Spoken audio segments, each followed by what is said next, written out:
Hi, we're Sister Sledge, and you're watching Mariners TV. Lee, very welcome 4-1 victory away from home today at Marske United. How pleased were you with the second half performance especially? Yeah, second half, we actually, had a little bit of a go at the players at half time.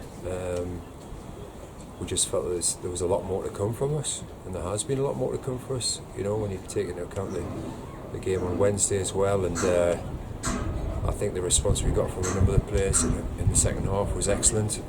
The front four looked dangerous. We looked like we were, capable of creating lots and lots of chances. Yeah. We did create lots of chances in the second half, and it's good to get that winning feeling back.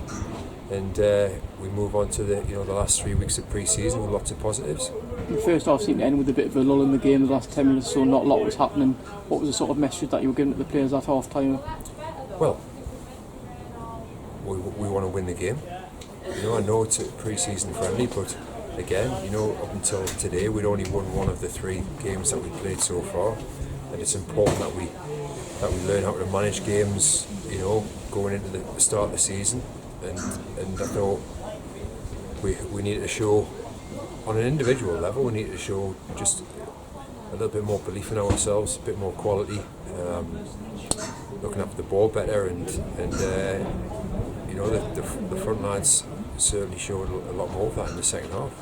Alex Kemp said Josh Gillies, Jason Gillies all on the score sheet today as well. He must be delighted with the threat. No, it's great. Yeah, obviously one of the goals we shared around, but going into the season, we want your forward players to have a couple under the belts going into the season. So Jason's. I thought Jason looked like the real Jason Gilchrist, and in that second half there.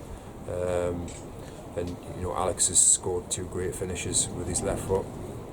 So it's been a good day for the front line. I thought Will Jenkins made a really positive impact in the second half.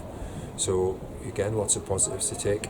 You mentioned Will Jenkins there. Obviously, we think of him as an academy player almost some of the time, but is he shown now that he really is an established member of this team? Yeah, well, he always has been in our minds. Ever since we decided to give him that contract with the first team. So we've said it before, we've got really high expectations for the likes of Will Jenkins and Sam Hodgson and players like that.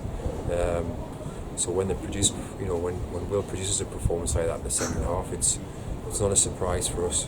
It's great, but it's not a surprise for us. We know what he's capable of, and he showed a lot of self-belief in that second half, and long may it continue.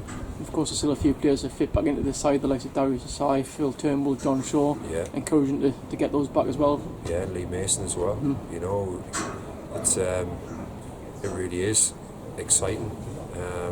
Like I say, we've got 3 weeks now to we've got some really tough tests in that 3 weeks. All against teams that are at a higher level than us in the pyramid. So we're not really ramping things up, and we're going to look forward to see how people react to that, and the challenge of trying to nail down those shirts before the season starts. Just finally, word on the fan that did travel down today. Obviously the tickets were only available from Marske, so a few of them travelled down to get the tickets, went back home and then came back again. Does that say everything that you need to know about the fans? And again, I know obviously we weren't allowed to bring a high number, but just to hear the songs again, and interact with the fans, and have conversations, catch up with people that you haven't seen for a while. It just always adds to the whole match day experience, and it felt like a proper game, like you say. Even though there wasn't many here today, across both sets of fans, it felt like a real game.